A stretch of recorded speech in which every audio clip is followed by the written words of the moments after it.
Welcome back to the channel. Don't get in a hurry whenever you're frog fishing. I was just about to set this frog down and pick up a swim jig because I thought we were in swim jig water. Caught this little male, probably about to spawn, but he come undone on that frog.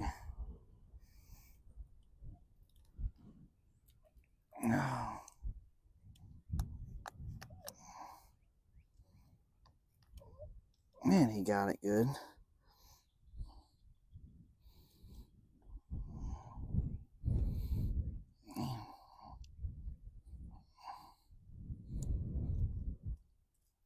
Oh my gosh.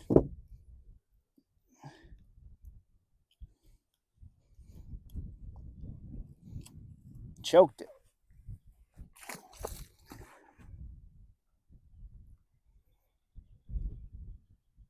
So I'm doing a little early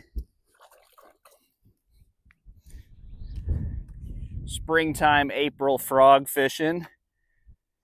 You know, I'm big on swimming a jig. I'm big on flipping to these type areas, but when you get in such heavy cover, that popping frog, those females sometimes want something a little bit different.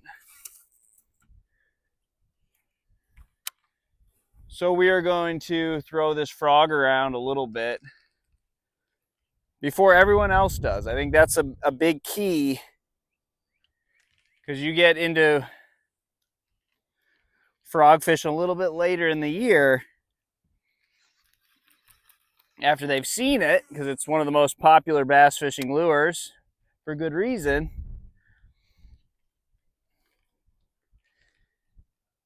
And they get a little bit conditioned to it. But I really want to just talk about some, the basic things. When you're fishing with a lot of wind, you can't let a big bow get in your line. So you got to be throwing with the wind straight to your back or throwing straight into the wind.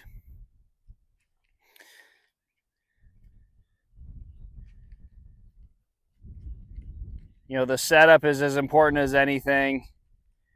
It's always braided line, never less than 50. You got to think that you got really long casts and a heavy gauge wire hook. You don't have a heavy rod with braid, you're not going to be able to get that hook in them.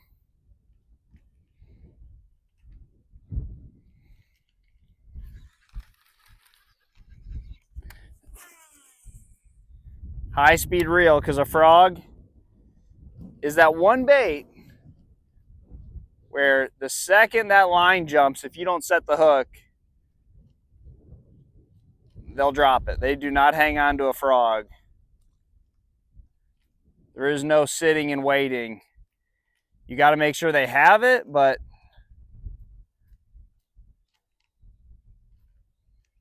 you can't wait. You got to set the hook. And I really feel like the most important thing is your philosophy, when to set it down. Yeah, that one just slurped it. Like I said, you can't give them a second. These aren't the quality. These aren't the quality frog fish you're looking for, but it's fun. It's exciting. But this isn't what we're fishing for. We're fishing for the big one. So I'm contradicting myself, because I was just going to say that it's a big fish bait and you're not going to get a lot of bites on it. We must be in an area that's got some fish, because we're getting a few bites on it. But most of the time, I don't like to commit to it. I like to just throw it for a small portion of the day, targeting 1 or 2 bites. Now, are there scenarios where the frog is going to get as many bites as any other bait and you're not going to get a lot of bites anyway, so just commit to the frog? Absolutely.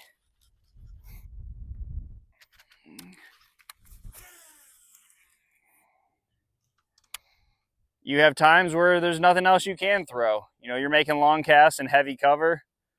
Frog's the only bait. So There are definitely times where you do commit to it. I just see that as a pretty rare situation. But man, it's addicting. When you get a couple bites doing it,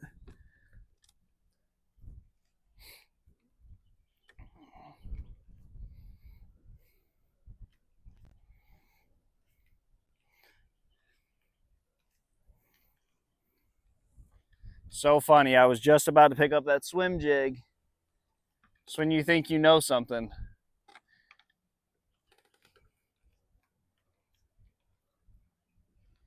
Just about to pick up that swim jig.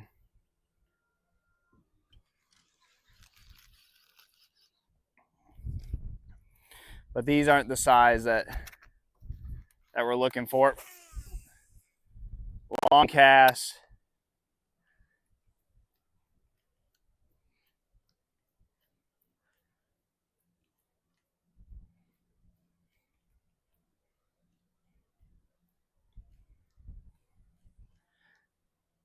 If I get another bite on it, I bet that it's a big one. You can't catch 3 small ones in a row on a frog. I really like the popping frog this time of year. I feel like those big females, they really like that popping sound. And here, I'm going to go out on a limb. You hear about frogs winning tournaments. I bet as many tournaments, if not more, are won this time of year on a frog than summer and fall. You know, everyone thinks that this is a summer and a fall bait. And I did for a long time until someone said, you got to start throwing it now. That water turns 60. You got to at least try it. You know, like I said earlier, I don't think it's always a 5 bite a day type technique. I think a lot of times you could throw it all day and you're going to catch 1 or 2 fish. They might be 7 pounds. They might be the biggest ones on the lake, but it's just getting them to commit to it. You know, a blow up and getting the fish in the boat are 2 different things. You may have 20 blow ups. You may catch 1 or 2 fish. You may have the same fish blow up on it 3 or 4 times.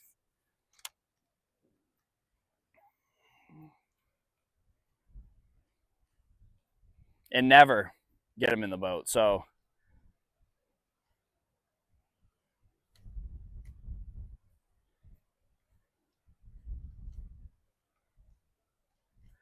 I'm telling you, my next bite's going to be a big one. You can't catch 3. My last 3 bites on a spinnerbait with a size 7 Indiana, this frog, have all been little ones. I gotta be due. Law of averages gotta say that I should get a 4 or 5 pounder the next bite. I can't get 4 little bites in a row.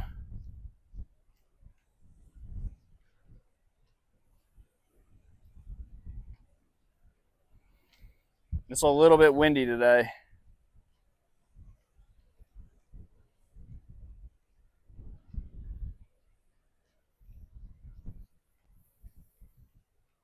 Good day to trick a big one. We're in a really protected area with the strong wind today.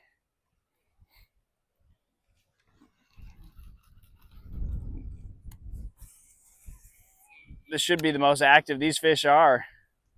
This much wind blowing in on them. It's got to be blowing 20 for them to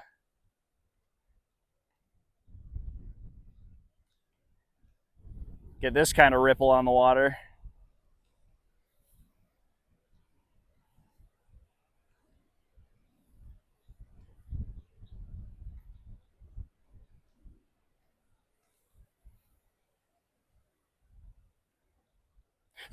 Oh.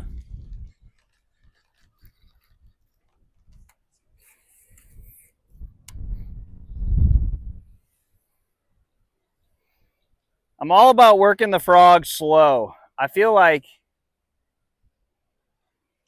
any technique, if there's an option to fish it really slow,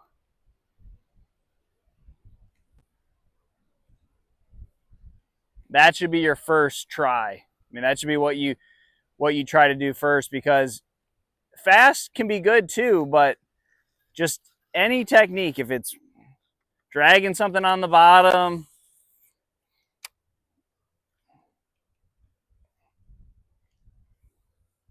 especially in the spawn, you know, those fish they're in an area this big. When your bait is in that area, they go crazy. But when your bait's out of that area, they don't care about it. They're guarding. So when your bait is in their presence, so you have these little hot spots everywhere. You land your bait in these hot spots, you're probably going to get a bite. So just makes sense to fish it as slow as you can.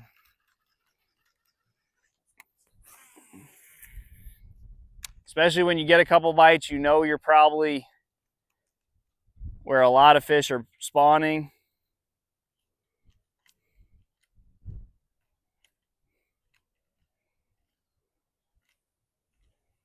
Make repeated casts. Those females,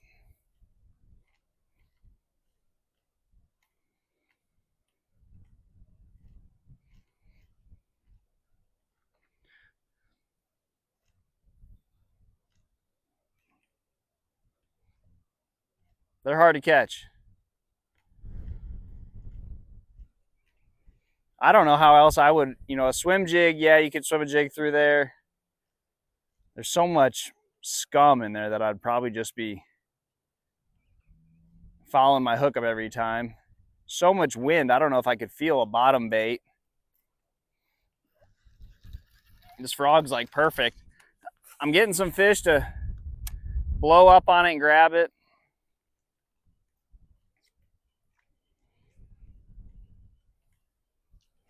You definitely want them to get it. So you can't ever take your eyes off your frog. Like I said earlier, there can't be a bow in your line. Now you do want a little bit of slack in your line to walk that bait. And wherever you had a blow up, remember, you can make 20 more casts to that same spot. And as long as your boat's not close, you probably didn't spook them. That fish might have darted off the bed, but he's going to be back up in there.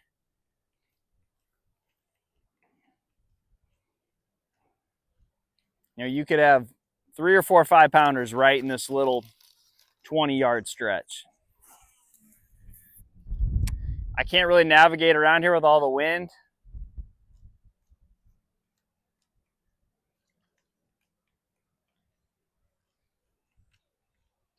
I got to just kind of take what I can get. So we're just going to sit right here. I got the motor trimmed all the way down. That's why we're not moving. And I don't know, like the last one I caught, my frog was gone. I just looked over there and I couldn't see my frog, so I set the hook. It's not always going to be a big flush. Sometimes you'll just look over there and it's gone. So you got to keep your eye on it. And this is crazy. It's going to be a fun ride back to the boat ramp today.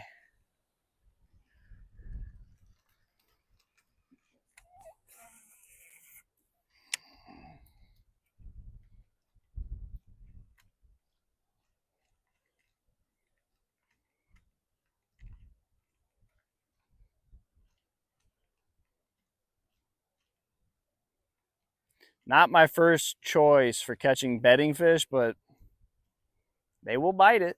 Sometimes this is your only choice. I need something with a little bit of commotion because this water's gotten muddy. I'm sure it was clear before this wind, so there's some fish that are spawning right in here.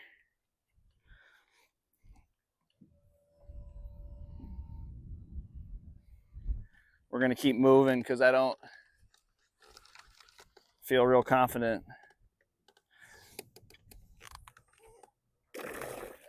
We're talking super shallow.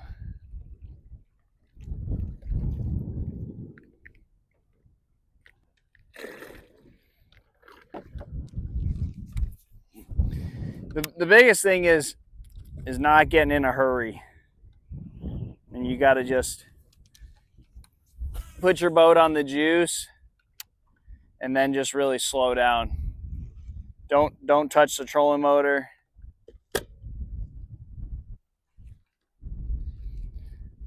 I need a little bit clearer water, I think.